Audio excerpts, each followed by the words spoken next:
Okay, super excited about tonight because it's getting closer to summer. Well, I mean, technically we are in summer by the time we're recording this. It's been really hot, but fishing is always on my mind when we start to head towards those warmer months. And the hunting does take a bit of a back seat because it's just too damn hot. And tonight I've got a legend. I tell you what, this week it has been really cool because two people that I watch a lot of their stuff have teamed up. And Roger Osborne, thanks for joining us. But you and Starlo, mate, the fish had no hope. Let's be real. Nice to meet you, Matt. I had a great time actually. Really enjoyed Starlo's company. Lovely fella. I had not met him before, but he lives at Churros Heads area, Yep. and so I went down to his neck of the woods. Have never been to that particular beach before, but it was awesome, mate. Fantastic. In fact, we both really had a great time. Just like a couple of kids. Look, I am always in awe of what you're doing, especially around how you catch worms. It's something I try all the time, and I'm nowhere near as good as yourself. But just watching you do it with ease, like it's miraculous for me. I love watching it. Going, what a way you do it. Yeah, thanks, mate. It's something. My dad was a beach wormer. We used to live at Coleroy Beach in Sydney. And when I was about 10, my dad was a fisherman as well, obviously. And so he would go beach worming and he was a pliers man. So he used the old pliers. And so I'd go down to the beach when I was about 10 with my dad and he was teaching me to catch worms with the pliers. But for whatever reason, even back then, I thought to myself, I want to catch them in my fingers. I didn't have anyone to teach me, but I would go with my father. I'd wait till we had enough worms to go fishing. Then I'd put the pliers away and I'd just practice, and I'd just try things and test things, and I'd practice and I'd miss worms. And then I eventually got to the point where I would catch one or two worms, which was like, yeah, that was like a huge victory. And just to actually be able to catch one in my fingers. And then I thought to myself, I actually want to make it so that I just catch them in my fingers. So even when I was like only 12 or 13, I thought I'm going to leave the pliers at home and I'm just going to persevere and I'm going to make myself catch them in my fingers. So, and that's what I did. And so now I'm a fair bit older than that and have been catching them for a long time, but I love it. Absolutely love it. It's just amazing being down on the beach. They're really good bait, obviously, but I've learnt a lot, and it's amazing. There are so many subtleties around beach worming. Just amazing. When I was actually, because I wrote a book on beach worming, there wasn't one in existence in Australia. I did a bit of research, and I thought, well, I've never written a book before, but I wanted to write it to help people. So I thought I actually had to analyze everything that I do when I'm worming. And when I sat down and really thought through the whole process, there's so much little things that you just do by instinct. If you watch your videos, it does look so easy. And especially if you probably haven't done it before, you'd be going, oh, that's easy. I can get out and do that. And it's quite the opposite. It takes I guess I'd be saying a lifetime to master. I started out with pliers as well. I've tried both pliers with my fingers, not as successful as yourself. And I will say, I was watching it with the wife, and she's sitting there just going, that looks just so relaxing. Just standing there, for people that probably don't know, we might want to talk them through it a little bit, but you generally have some pilchards or fish in a stocking and you are waving that along to get the scent coming down as the wave goes back into the ocean to see if you can see these worms. The spot you were in was beautiful when you were doing it with Starlo. And my wife's sitting there going, geez, I could just, you can do the fishing. I think I'll try that. And I was having a bit of a giggle because she's never tried it before. And I was like, you have no idea how hard that actually is. She should try because women are good at it. They do pick it up. I find women are good at most things, and fishing especially. My mum has always out fished my dad. My wife and I, my parents live up in Queensland, just opposite Fraser Island, and I remember we went out fishing one morning, and I was literally out there for I'd say 6 hours. Did not even get a bite. I was with his neighbours on his neighbour's boat. Dad was out there with my brother, and they not much going on. Went back in to pick my wife up around lunchtime, so not a great time to be out fishing. She came out, 30, 40 fish. And we were sitting on this boat on the like literally 20 meters away, fishing with the exact same bait, nothing. No, I never even got a bite. And she was just reeling them in one after the other. It was insane. My old man, he was on the same boat. He wasn't catching anything either. We're sitting here, what's going on? Like we're up Mary River, I think it was called, but it was insane. I just went, oh, and I do remember growing up, and we are a bit linked in how I sort of grew up down the south coast and practicing or getting involved in fishing and whatnot. And my mum was the one that used to, when they went out off, they launched at Ulladulla and went outside. Mum always caught a lot more than dad. It was just sort of it just happened that way. So yeah, women are really good fishers, I find. I actually went fishing with my wife about 2 weeks ago, locally, and it's the first time she's going to be in a video. A few Oh, people nice. asked about that. So she's kind of just hangs back there, but she outfished. She caught more than me on that particular occasion. It's funny how it works. But I mean, Yeah. look, for me, just being out there at the end of the day, enjoying what nature has to offer, it is just so much fun. And as I said, I love the videos, and you really target some things that I love fishing for. I love chasing salmon.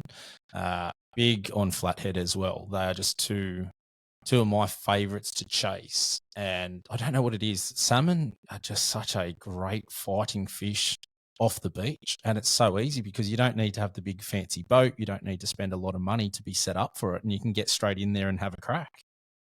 Yeah, and they seem to be very abundant all along the south coast. They're really quite a staple off the beach. And when I was living in Sydney, still caught a lot in Sydney as well. I used to fish off the rocks at Narrabeen and Warriewood Headland, caught heaps of salmon. Back then, I used to throw a lot of salmon. I hardly kept any. Used to throw them back a lot. Caught a lot off Warriewood Beach and Mona Vale Beach, but they were the beaches closest to where I live, so I tended to fish them a fair bit. I've been keeping more and eating more since I've been living down the south coast, and we really do love them. And I have guests around and cook them for guests, and honestly, they rave about the salmon. And it's not hard, we even just do them with some egg and some panko crumbs. Just dip the fillets in egg, roll it in the panko crumbs, put it in a pan with a little bit of sunflower oil. Fantastic. It's really good.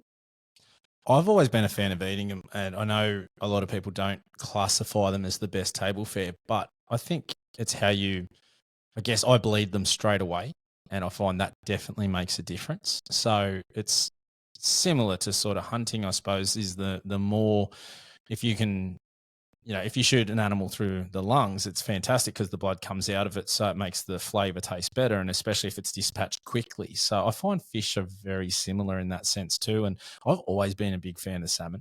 I do have to say, my favorite is leather jacket, only in the Really?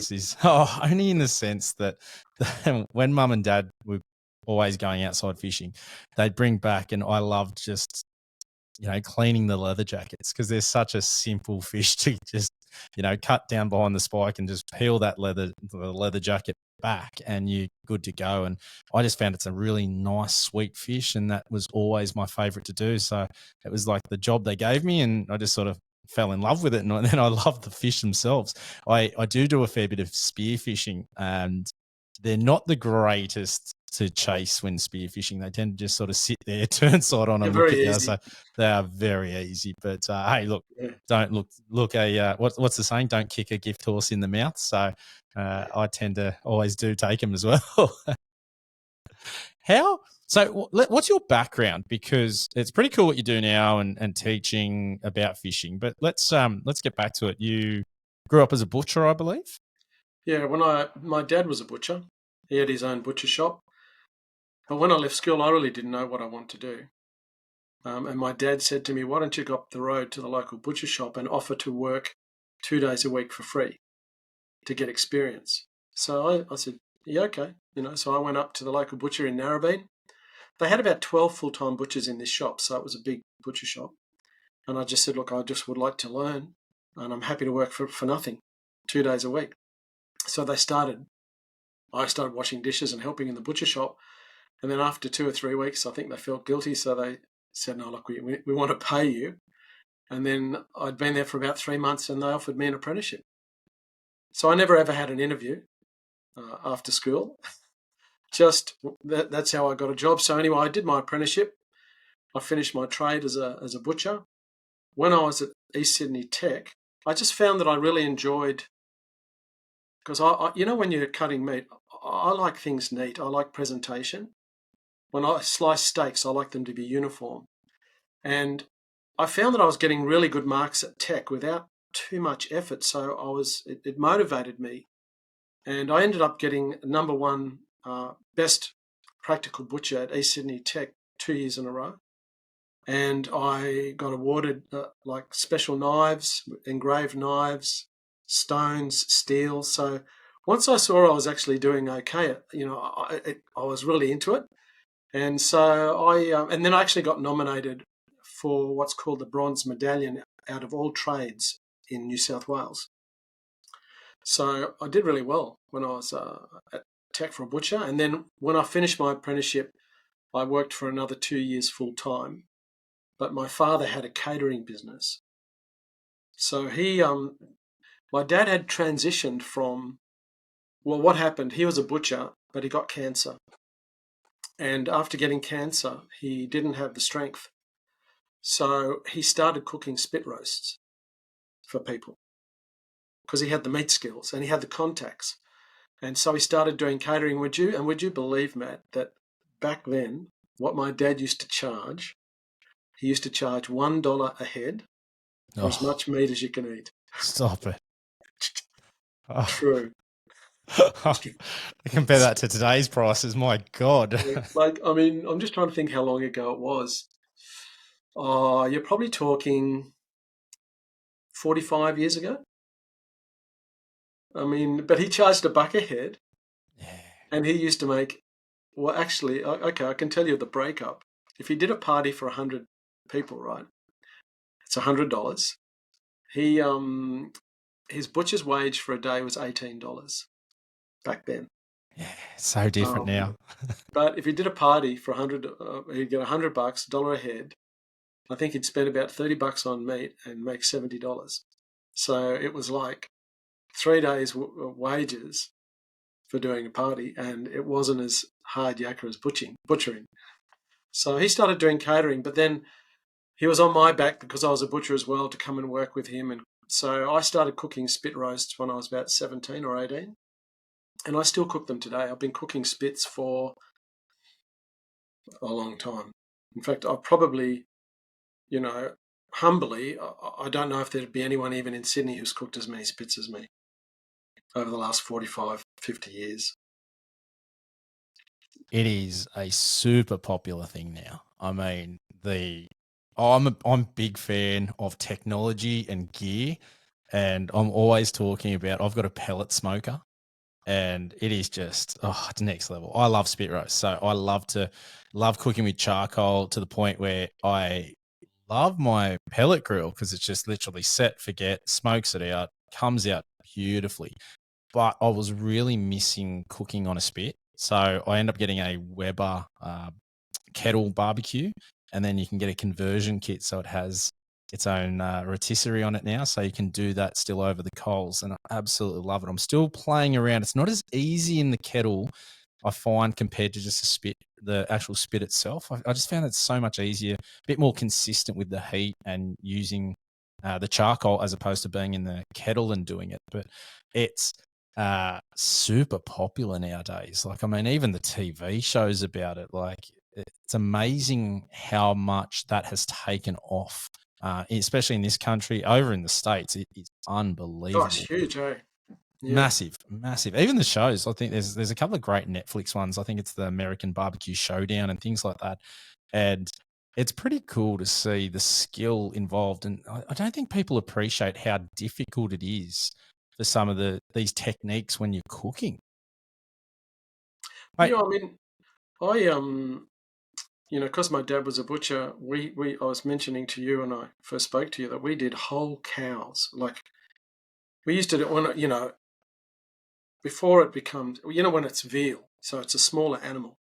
We would cook whole cows, whole pigs, whole butts of beef on the fire, you name it.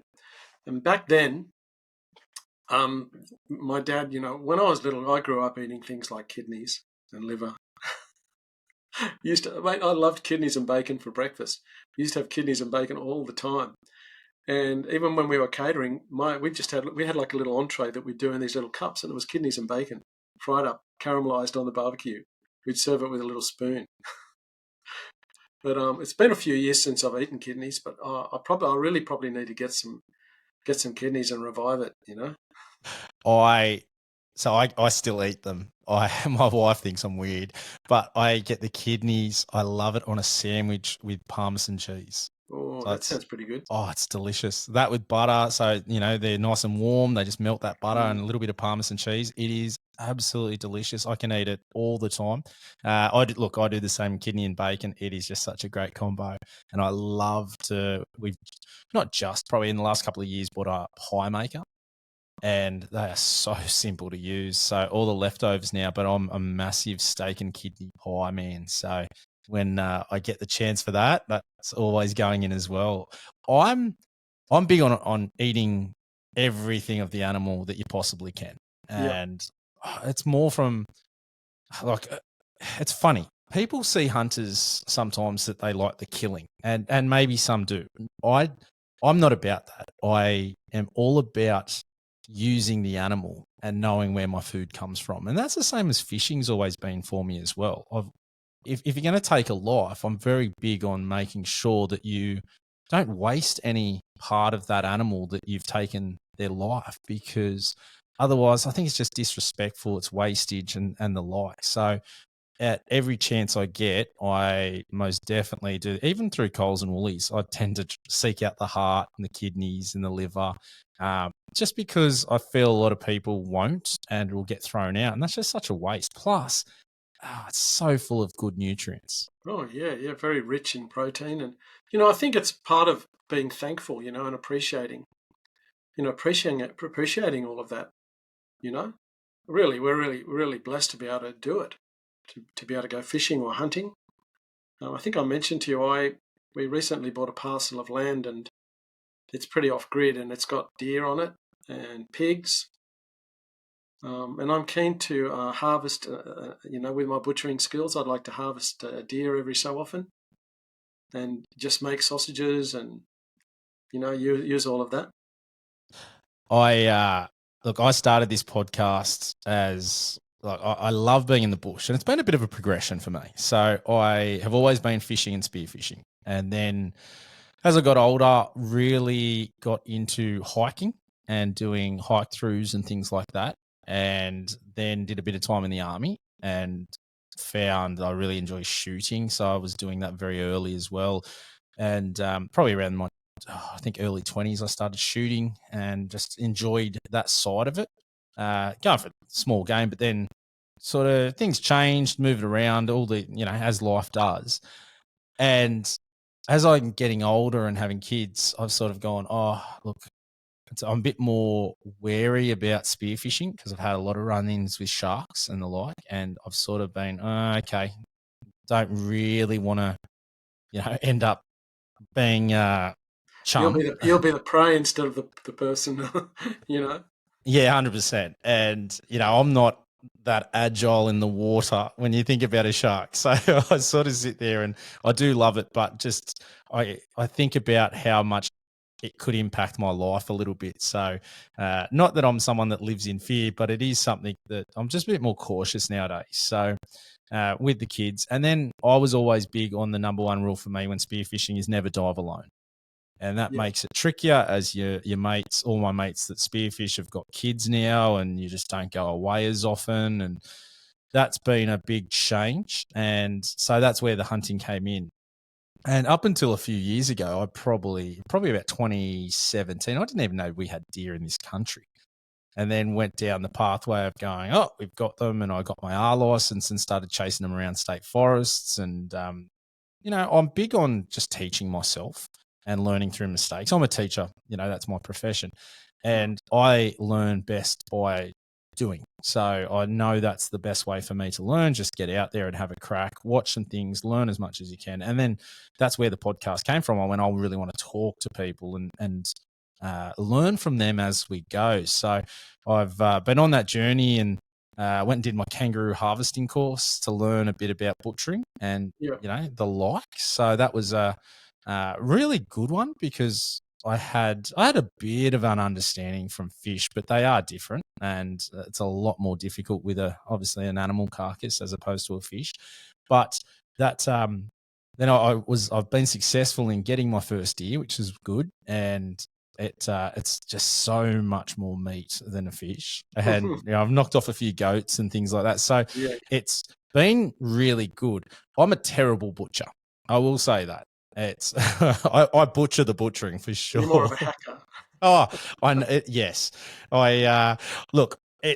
I'm not terrible. Like I've put up a couple of pictures of the last one. I got a really nice shank actually. It came up real good, so I've vac-sealed that, and it looked very presentable. And I'm getting a lot better, but it is something that it's such an art form, and if you've got that skill set already, I'm envious because it is a lot of people just don't have any idea where to start. So you're already one up on a lot of people out there before you've even got to the hunting and shooting part. Yeah, I mean, I do appreciate. I enjoyed being a butcher, and it's good to have the skills. I do. I mean, I like having good knife skills. And obviously, because I was cooking for a long time, I started with my father's catering business, and then I worked for him for 7 years full time, doing spits and all sorts of things. And then when I got married, my wife and I started our own catering business. So that was we got married in 1988. So we've been married 36 years next month. So we started our catering business when we got married, doing events all around Sydney. I had a commercial kitchen. I employed chefs. Actually won quite a few awards. My business, which I had a commercial kitchen in Cromer, in 2009, we won Australian Corporate Caterer of the Year. Yeah, wow. And I was presented with a plaque at Parliament House in Canberra. Our little business, up against all the best corporate caterers in Sydney, Melbourne, Perth, we had a judge. You have to actually nominate an event, and restaurant and catering would send a judge, and they would scrutinise absolutely everything. Every setup, or they would test the temperature of the food, the presentation of the food, the flavour of the food. They would even mark you on value for money based on the price per head that you had charged the customer, every aspect of service. So it's like a full-on uni exam. You have to ask permission from the client first, and they agree to have a judge come. So we went through that process, and I won Sydney Corporate Caterer of the Year twice, and Australian Corporate Caterer of the Year once, and also won Sydney Wedding Caterer of the Year twice. Wow, that's impressive. I've got some. When you go into restaurants and you see those plates mounted on a board, I've got a bunch of them. Yeah, wow. But yeah, that's not something really I talk about a lot nowadays. But I've kept them. They're wrapped up in tea towels in a tub. But yeah. So look, I've been through a lot in the catering industry. I've learned a lot. Probably the biggest function I've ever done was for 2,400 people, one event. I've done multiple functions and dinners for 500 people, up to 1,000 people. So, done lots of different things. But I kind of, as I was getting older, because as you would understand, hospitality is quite physical. And I've done my fair share of 18-hour days and worked really hard doing that. And as I got older, I thought, well, what skills do I have, or something that I could teach other people that is probably a little bit less physical than running a kitchen and all of the different things. And so that's how I ended up starting my beachworming thing. And that's been very successful. Like your YouTube channel is kicking some really good goals. You've got, I think over 70,000 subscribers on YouTube, which is no small feat. How did that come about of getting into YouTube? Well, at this point, Matt, I've got 60,000 subscribers, Okay. which is great. And I've had a channel for about 6 years. So it's been a gradual thing. And I've also been learning because obviously I'd never been in front of a camera. And I initially decided to write a book on beachworming because there wasn't one. And I knew, as you mentioned, how it is actually really a difficult thing to learn. And people just need a good teacher. They need detail. So I thought, 1 or 2 pages in a magazine's just not going to do it. And that's all it was. A couple of pages here or there in the odd fishing book. So my book ended up, because I thought when I started writing the book, I thought, how long can you write a book on beachworms? Is it like going to be 5 pages? Like how much information is there? But it ended up being 50 pages. So that's a bit. So I wrote that book and I did a lot of filming and did images of all the different parts and the process. And then I employed a videographer and I made a 3-part video training series. So I had the book and I had the videos. And then I built a website myself, which I hadn't done. And I registered the domain name beachworming.com.au, which happened to be available. I registered a few domains around that.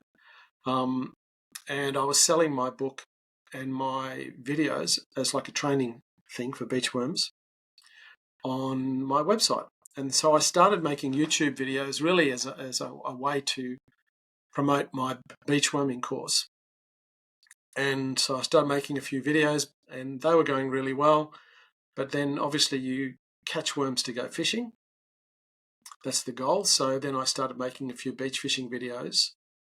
And then it's sort of grown from there to the point now where, like, I was a bit sporadic with how often I made videos, but now I make one.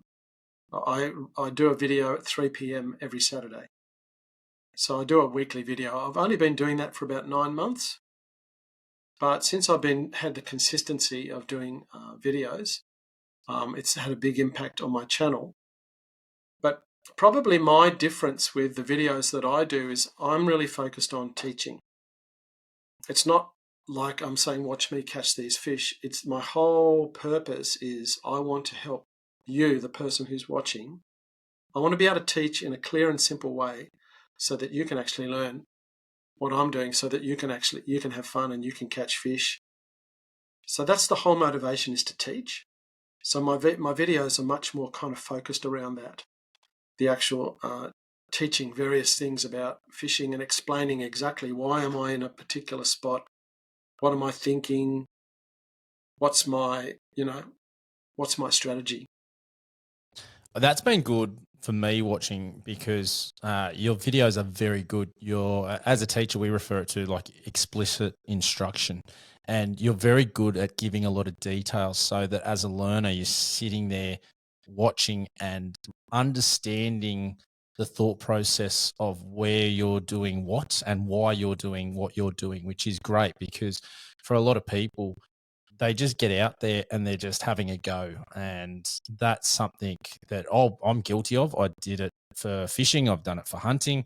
Get out there, have a crack, sort of try and put the puzzle pieces together as you go. But your videos for that, especially around beach fishing, I've really picked up a lot of things for my own beach fishing. So I was down the South Coast a couple of weekends ago to try and give it a go, and unfortunately the little ones weren't great, so we didn't want to stay because the caravan prices now. Oh my god!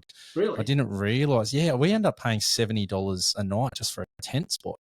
Wow.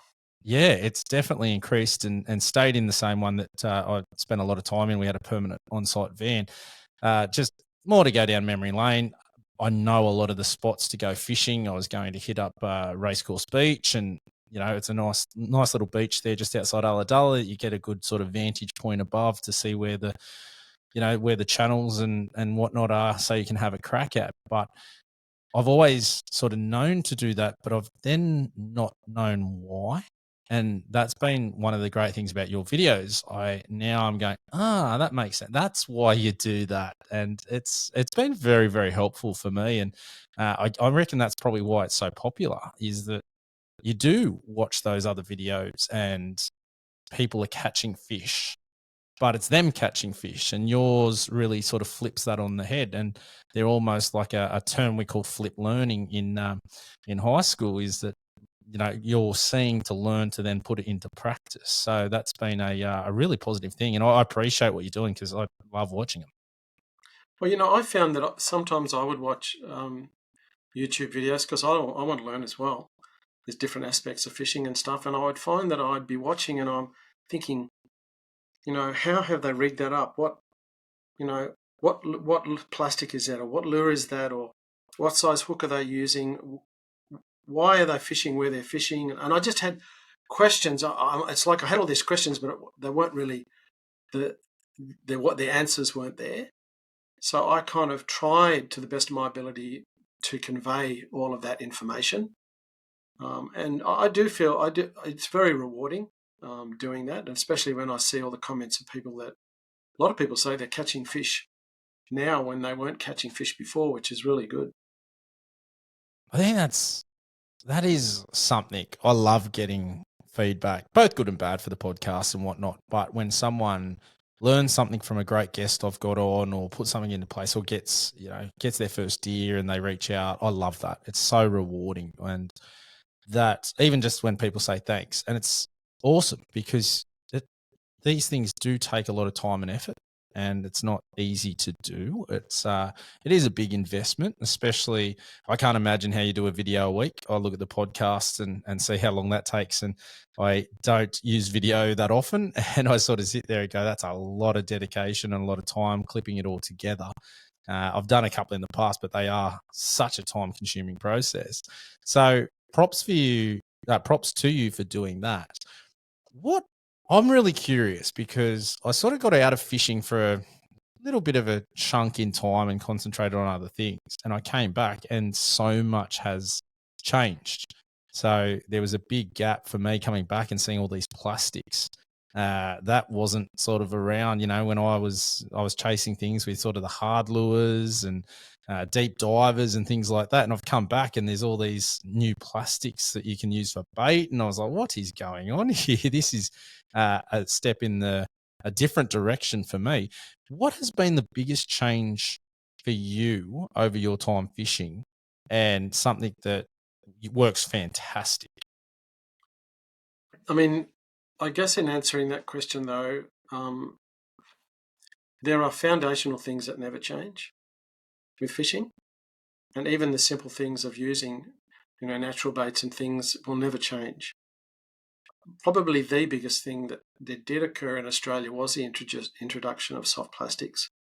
And because I grew up old school, only using monofilament line, hooks, sinkers, catching fresh bait, that's all I knew. So at first, when the soft plastics came out, I found it a little bit, I lacked confidence with it because I thought, well, I'm going to try using the soft plastics, and I bought a few packets.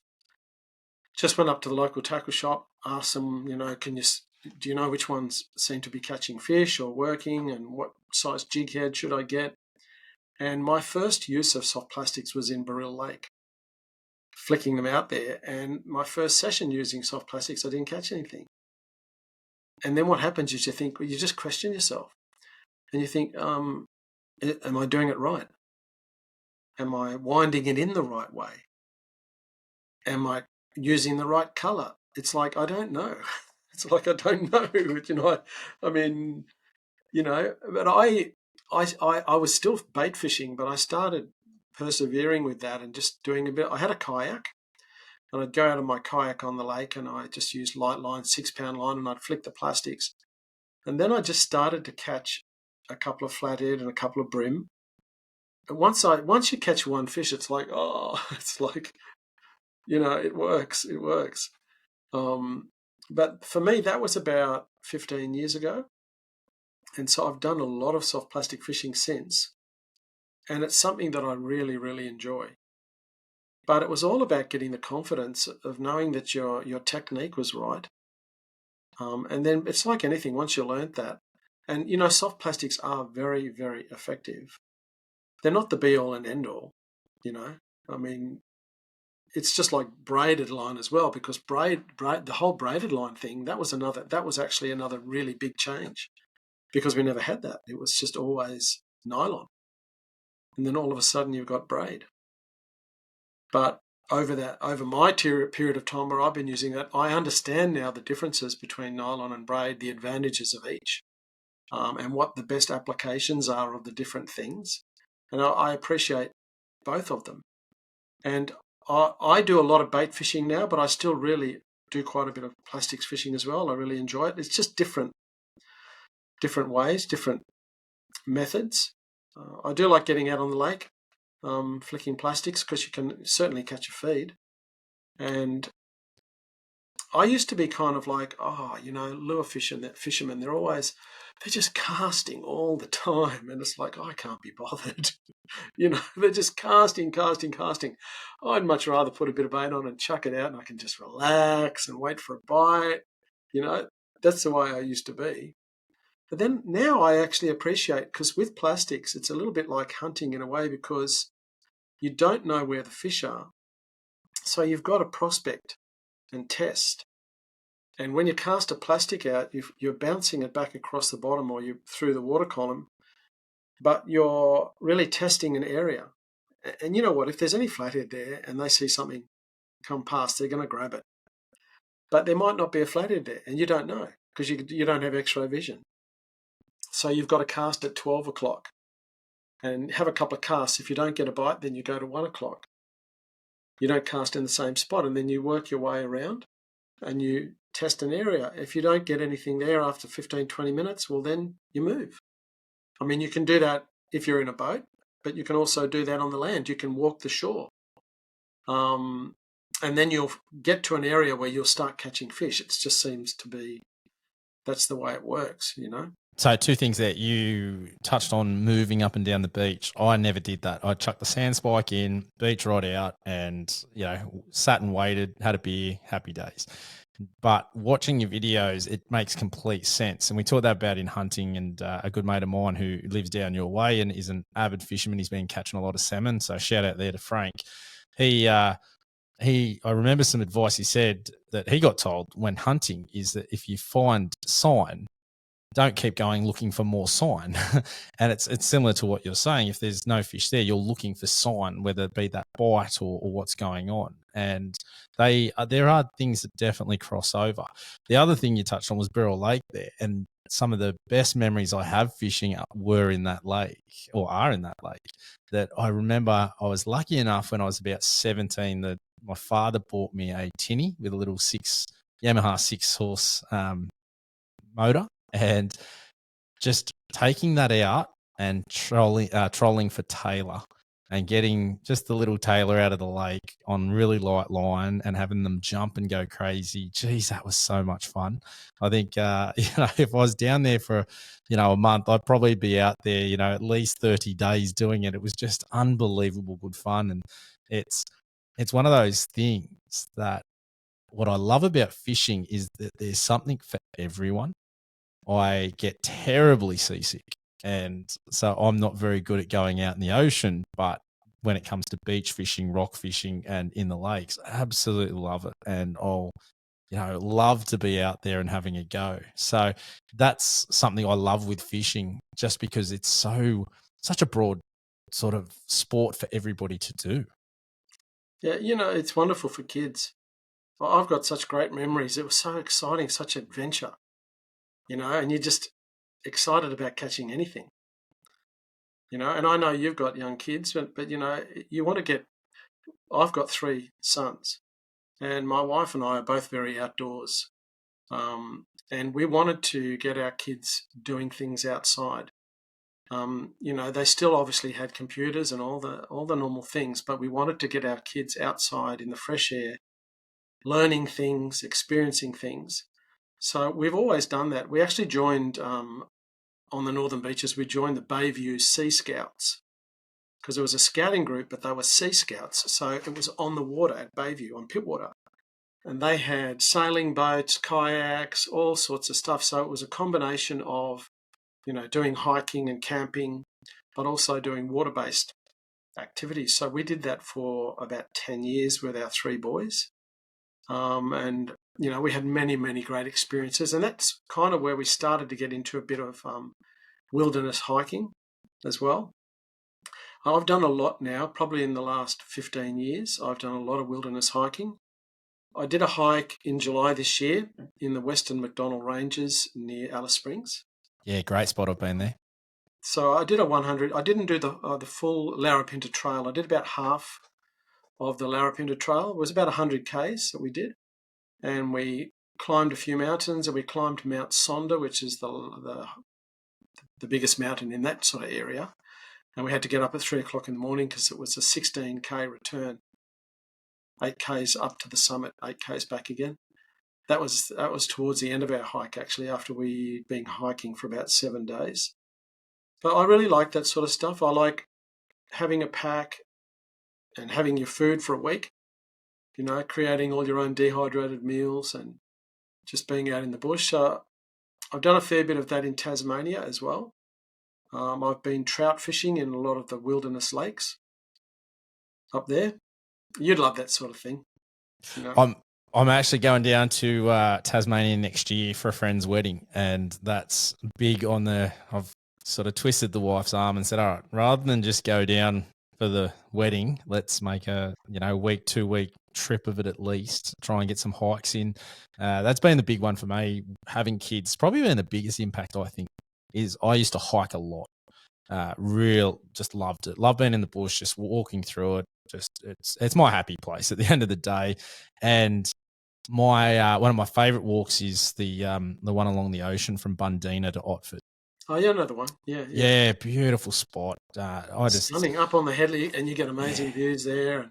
Yeah, I absolutely love it, and it's one of the ones I thoroughly just enjoy walking. Just such a beautiful time, especially depending on the time of year. If you get whales there as well, like it's so much fun.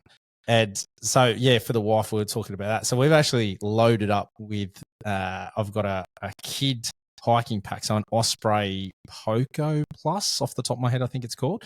So the little one goes in the back and you can strap them in. And then we've got that one, and we've got another one. And we've been searching high and low because we now have 3 and trying to work out, well, we can't have 2 of these packs because then we're still one child short. So I found this little device. It's like a canvas sort of strap where you can strap a kid on the front and it connects to your pack. So I said to the wife, okay, this is what we're doing. We're going to have that. And then when we go down to Tassie, I'll be able to carry 2 kids and you can... One on the back and one on the front. Yep. And you can take one, and that should give us enough to be able to get out there and do that. So, and I do love trout fishing.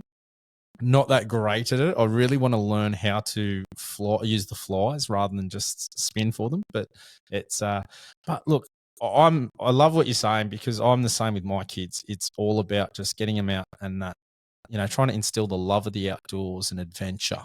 And there's never a dull day in the bush, is what I say. I go out and I just have such a good time and learn so much, and just experiences that you'll never forget. And a lot of people never get to do. I've said on the podcast before, one of my favorite memories is being out in the bush, just sitting down, resting up against a log, knees up, and a echidna walked up and went between my legs while I just sat there. Never even knew I was there. And, there's those. And I remember as a kid, I must have been only, I reckon maybe 8. And we were in Shallow Crossing, Clyde River. Shallow Crossing, yeah. Yeah, great spot. And we're on the Clyde River, and Dad and a couple of mates, they were on boogie boards or surfboards just floating along the river. And I was on the bank because I was too little. And I was really envious because I wanted to be in the water. But a platypus came up to them. Really? And just came up to my dad and was sniffing around his shoes and came up to the, so it was amazing. And we were all sort of like, what the hell? Completely wild platypus, obviously. Yeah. And I still remember that. And I reckon that's probably one of my earliest childhood memories. just those things are so great. And I'm trying to get the little fella into fishing at the moment. So I just got him his little ugly stick combo. It's only a little like 2-footer. But he's got the winding down pat now, and he loves it. I've been chasing the old mud marlin up here in the Nepean River. And he doesn't leave the hook in long enough for anything to take it, but he just loves seeing that float go out and come back in. So, hey, if he's happy and he's enjoying that and asking to go back and do it, for me, that's a real positive thing. So I'm super excited to get him his first fish soon, and hopefully that'll come in the next, either down here chasing carp or when I go up to Queensland. That'll be one or the other, but that'll be great fun just to get him, I think, hooked. I think once he gets that first fish, he'll be hooked. So that's a massive win. I mean, it's time that you can spend together, you know. It's really good. Yeah, and I think it's ongoing, isn't it? Like, it's, for me, I sort of gone in, one of the things I said, I've done a lot for sport and, you know, played quite high level in multiple sports. And one of the things that just always bugged me a little bit about that was the fact that at some stage my age would catch up with me and I couldn't play. And that is where I look at fishing and hunting. It is something that you can do for the rest of your life. And being outdoors, even hiking, you know, pretty much, unless you have some serious injuries and your mobility suffers. But the reality is you can still probably get out there in some capacity. And that was one for me that I really wanted to be able to do. As you said, you could do that with your kids or do it with just yourself as well. So, look, I'm not a great fisherman, but if there were basics to tell people, because we might have some people out there that have only done sort of hunting and they're sort of thinking about fishing, what would be a couple of basics you'd say, hey, this is a good place to start, besides the YouTube channel? And I thoroughly encourage everybody to get on the YouTube channel. It's Roger Osborne Fishing. Some great bits of gear on there. But what would be some basics, Roger? Okay, well, probably one real basic would be that people think, okay, where am I going to go fishing in a particular waterway? And the simple thing is that you've got to think, see, fish are quite simple. They're just looking for food. And what we look for is it's like, I guess, with hunting and we think, okay, where does natural food occur? And where the natural food occurs, that's where there'll be fish, because they're looking for dinner. So I'll give you an example. If you have a wharf or a jetty, that wharf has pylons that grow. On the pylons, you have barnacles, you have mussels, you have weed. Then that creates a home for crabs. And then you've got the little crabs there, and even little baby, you know, the little shrimps, the little baby prawns. If you were actually at Baril Lake, if you went down to any of the wharfs at this time of the year and you stuck your head over and you looked on the pylon where all the weeds and stuff, you'd see these little baby prawns in there. So they are they're a natural place for different size fish to come and eat. And then where there's small fish, there's big fish. So things like wharves and jetties are a good place to fish, probably for kids and families, because they have a natural kind of ecosystem of food which will attract fish to that area. Another, I guess, a very simple explanation, if you think about flathead, let's just talk about flathead for a second. If you look at a flathead, what shape is a flathead? It's a flat fish. And where are its eyes? On top of its head. Yeah. So if its eyes are on top of its head, you know, we know that they basically they nestle in the sand. And they're ambush predators. So 95% of the time with flathead, they're sitting and they're actually waiting for their dinner to come to them. That's why it's good to, you know, hop. And so just thinking about that for a minute, flathead you find mainly on a sand bottom or sandy areas. Because they can nestle into the sand and they can sit there and wait for little fish and prawns and things to swim past. Also, typically in our estuaries, and you would know like in Baril Lake, is you have weed banks. And then generally you'll have a weed bank and it'll stop at a certain point, and then from then on it's sand. So those weed banks are, once again, these whole little ecosystems of prawns and small fish. So fish like flathead will nestle on the sand just beyond the edges of weed banks, because all these little fish and things, they swim out of the cover of the weeds, you know. So the flathead are going to be where their food is. So they'll position themselves in places like that. Also, flathead will feed where there is current, because when you've got a tidal flow, that tidal flow can wash food along. And that's one of those things with them where they're sitting there in a stationary position. They're lying on their eyes are looking up, and they're just waiting for things to come past that they can grab. So if someone's going to a lake or a river or a place, you want to think, okay, where does natural food for fish occur? What type of fish do I want to catch? Do I want to fish for flathead? Where would they most likely be where that they would find food? And so you can think about those edges of weed banks. You can know that you're going to find them. They won't normally be sitting on weeds. They'll be on the sandy bottom. And, that's why moving baits like flicking plastics or lures across works well with them, or even using live mullet. Because you put a live bait on and it's wiggling around and creating some movement, as opposed to, for example, if you put on a prawn, which is dead, and you chuck your line out, it's going to land in the water, it's going to sit on the bottom, and it's just going to sit in one spot. Now, if you happen to land within a metre of a flathead, well, then probably it'll see it, it'll smell it, and it'll eat it. But if there's a flathead 5 metres away, maybe it won't, because it's just a stationary bait. It's just sitting still. I guess that's just a little bit of information anyway, Matt. We could be here for hours and hours and hours talking about those things, but you took me back then when you were talking about the little prawns or shrimp in the weeds. I remember as a kid just getting a real fine net and scooping along the weed and catching them and little baby eels. Yeah, I In remember Burrell seeing the Lakes little there. baby eels, yeah. Yeah, they were all through there, and that Weird. was, man, I remember just doing that, spending so much of my younger years down in Burrell Lake there, just doing those things, and they were always fascinating, just seeing them and putting them in the bucket, watching how they wrapped around things and imitated the weed, and then just putting them back, and that was so much fun. I think that's the thing with all these outdoor pursuits is I find you're always learning. And even yourself, you've been fishing for a very long time and you're very good at it, and you're now helping a lot of other people get good at it. But I would still be guessing that you're continuing to grow and develop and change tactics and learn as you progress. Yeah, I think that's part of the enjoyment. I don't know what it is. It's kind of, I guess it's like the hunting instinct. It's like I love the whole strategy side of it. I love looking at an area and just thinking, where would be the most likely places that fish would be?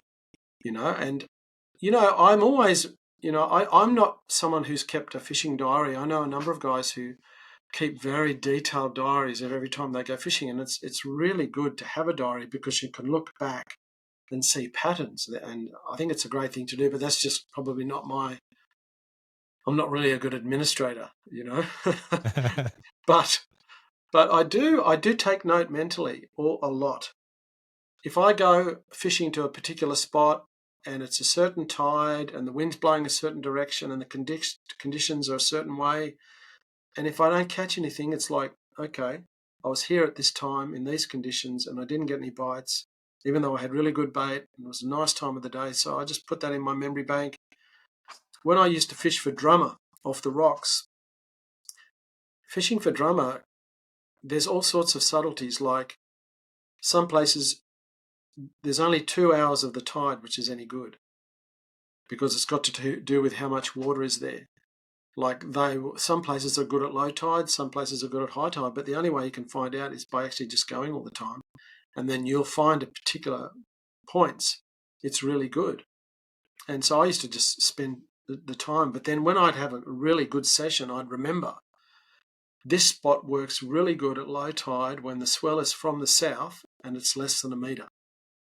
So then when I was going to go fishing off the rocks on the northern beaches, because I'd fished off the rocks so much, if I knew it was a northeast swell at about a metre and such a wind, I'd know, well, this place, this place, this place, and this place are going to be suitable under these conditions. Or if it was a different direction, or I guess you only learn that stuff by practice.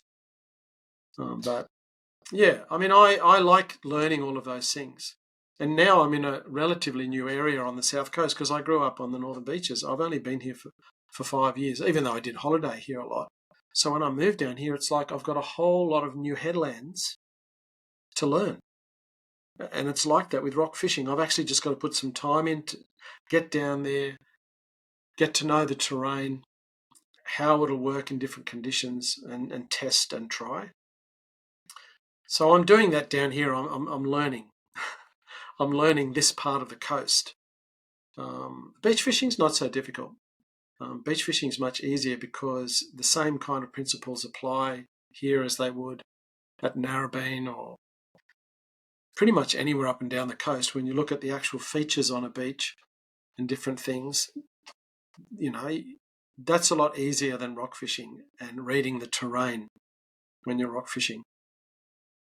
That was something I always enjoyed. I found I did a lot of spear fishing where I liked to try and do rock fishing because I could get underwater and see what was going on, what structures were there, to give me a little bit more information that sometimes you don't get when you're above the water. But what a great spot down there, South Coast. I absolutely adore it, and Ulladulla is just such a beautiful spot, and there's so many memories and so much of my young life chasing fish and learning all outdoor skills came from down there. So it's a place that's definitely close to my heart.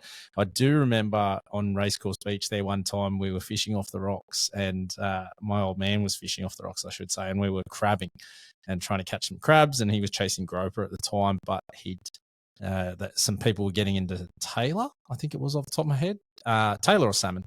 And he put a pilchard out with a triple gang hook, and we had a dolphin come in and pick it up and No, run with it. Yeah, we were. dolphin. I remember the feeling, all of us, because it was dad, mum, my brother, and I. I've gone, like just gutted, like, oh my god, we've hooked a That's dolphin. pretty Like, oh, rare. it was. The bugger was not smart animals. He was just grabbing it and taking it for a run and dropping it.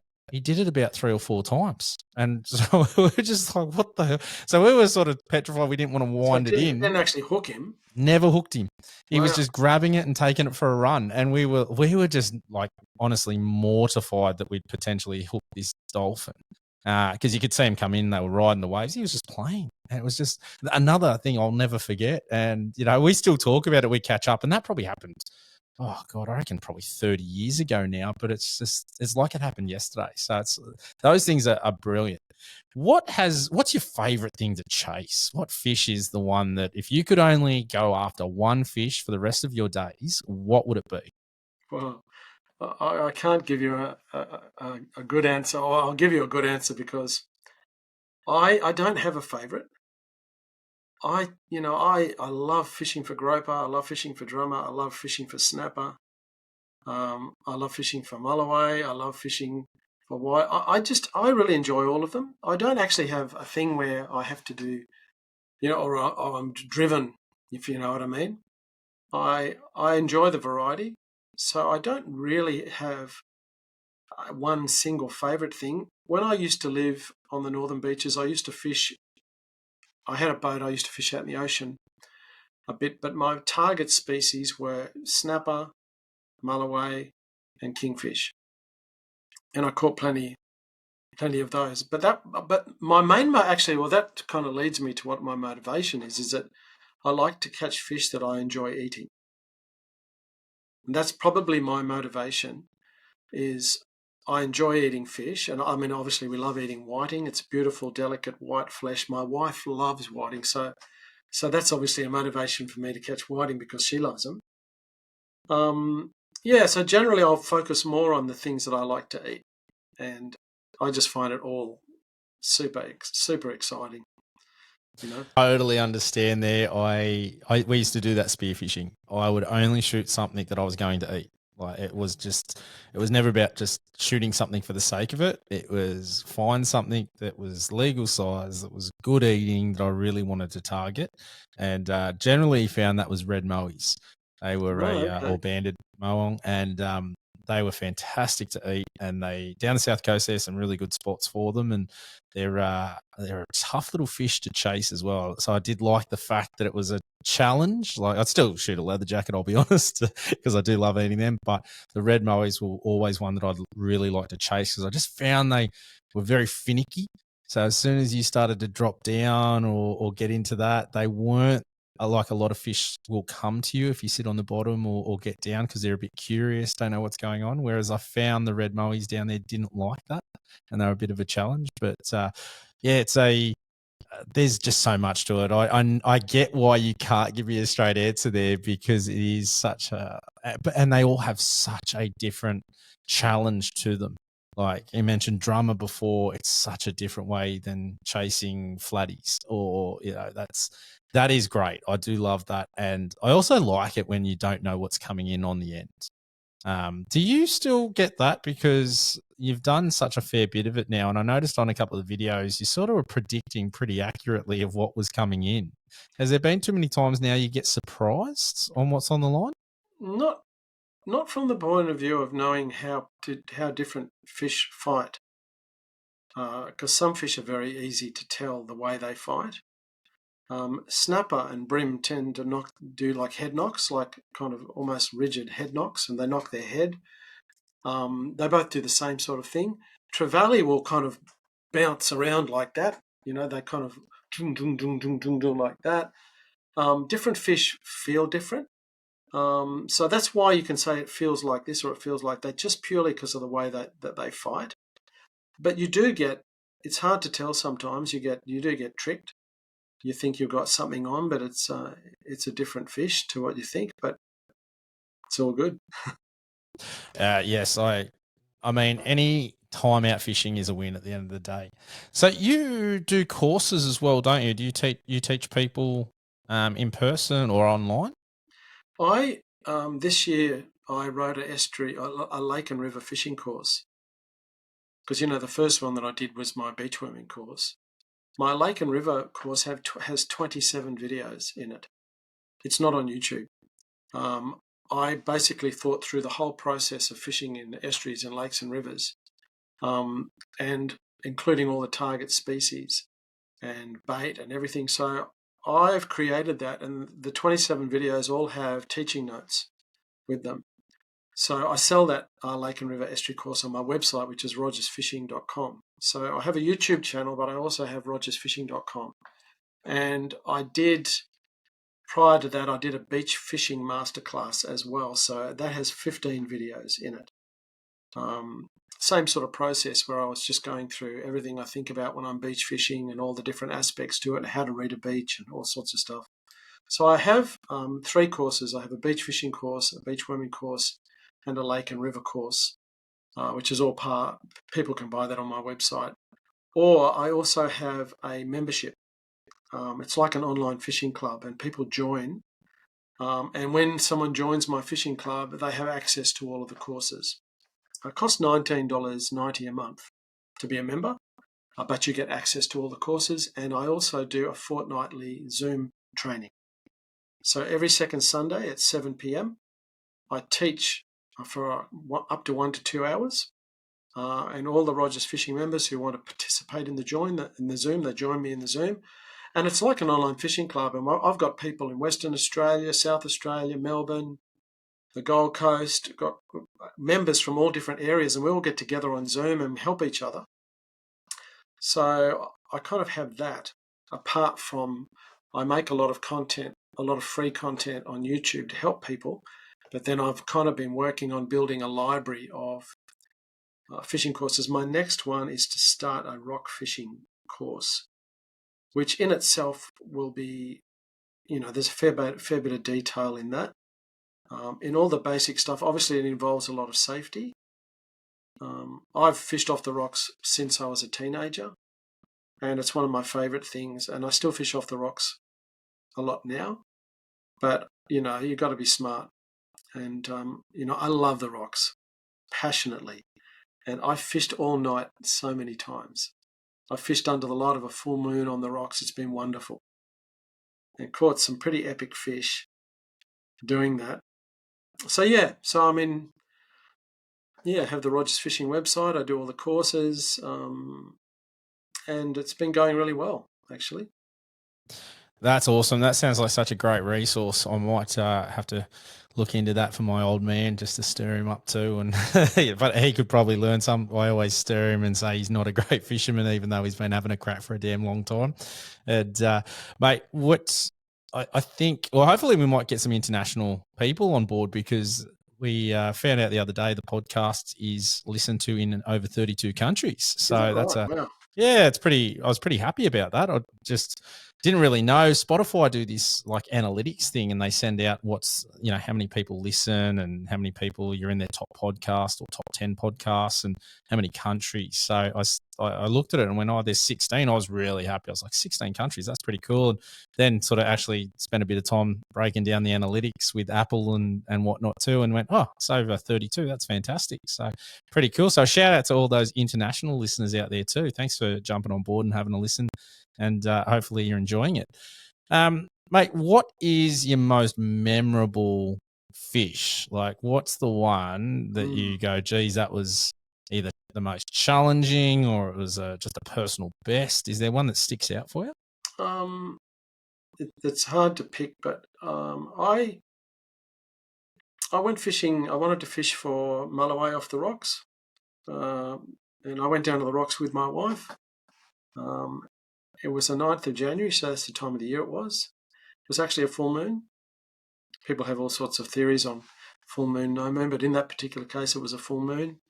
And my plan was to jig up a squid and then lop its head off and chuck the squid head out for bait. So that's what I did. I got down to the rocks maybe about an hour before dark, because my plan was to fish. It was high tide right on dark, and just to fish. And it was a full moon, so it was nice and light. It was blowing a nor'easter, and I was fishing on a headland which was facing south. So I had the nor'easter at my back and a nice flat level platform that was low to the water. So I caught a squid, which was great. I put the squid on a 10 hook, so nice big hook, a whole big squid head, and I whacked it out. And it had only been in the water for about 15, 20 minutes, and I'm holding my rod there, and I just felt it started to go. So I thought, I'm just going to wait, and I just let the line was going out. I thought, okay. Anyway, then it just stopped, and I'm going, I missed it. I blew it. I should have struck. I knew a fish had picked it up and was taking it out. So I'm going, oh, bugger. So I started winding my line, and all of a sudden my rod goes around to the right like that. And anyway, what had happened is the fish had taken it out, grabbed it, and then swam back towards me and swam along the rocks. So I'm winding like this, and all of a sudden, whoa, and I fought this big fish. And I landed that fish. It was not massive. It was 16.5 kilos, which is just a nice medium size, not a massive mulloway. So what's that? That's about 35, 36 pounds or something. Yeah, roughly there. But that was just an awesome experience with my wife. What I actually did is, because I had the fishing fever, so we caught this mulloway. I gave it to my wife. She actually had to carry it up the car. It was up a bit of a headland. I said, honey, I'm going to stay down here. So anyway, you know what? I stayed down there. I had a mate with me, and we fished the whole night. Yeah, right. Fished all night. I didn't get any more bites after that, but at 7 o'clock the following morning, I caught another mulloway. Oh, your patience paid off.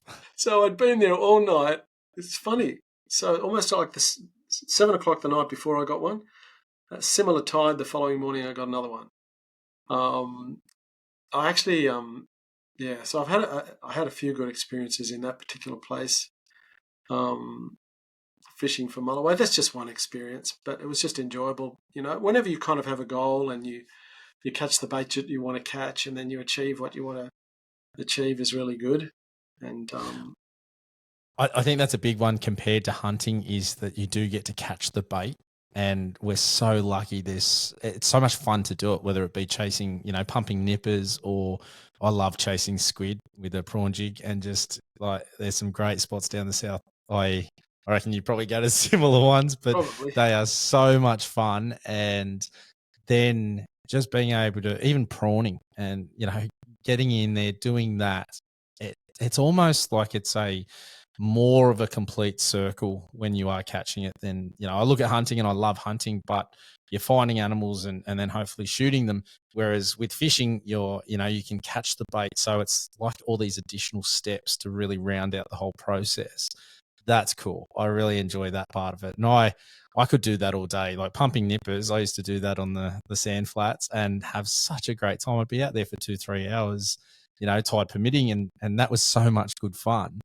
And then, I obviously fished with them, but if you didn't get a fish, it was still okay. And, if you got baited, you're like, oh, I didn't spend a heap of money. I just spent time, which was fun anyway. So they're all fantastic just times. All right, Roger, mate, is there, so we've talked about all your education and things like that, which is fantastic. So I really encourage people to jump out there and check out, it was rogersfishing.com, wasn't it? Yep. I'll put all the links in the show notes anyway. So if you are keen and you hear that and you don't remember, just jump on the episode details and you can click across and get out there and support him. If you haven't checked out Roger's fishing channel on YouTube, you are living under a rock, and get over on it because you will learn a heap. As Roger said, it is free, so it is a fantastic resource there. And I'm actually, I might have to have a chat to the wife and see if I can get some of these resources, because I like to learn, and that's one thing for me. I'd love to make especially with kids, your time gets far more precious because you have so much less time to be successful. So we might have to have a chat off air, I think. So, but I will mention, I neglected to mention, I do personal coaching.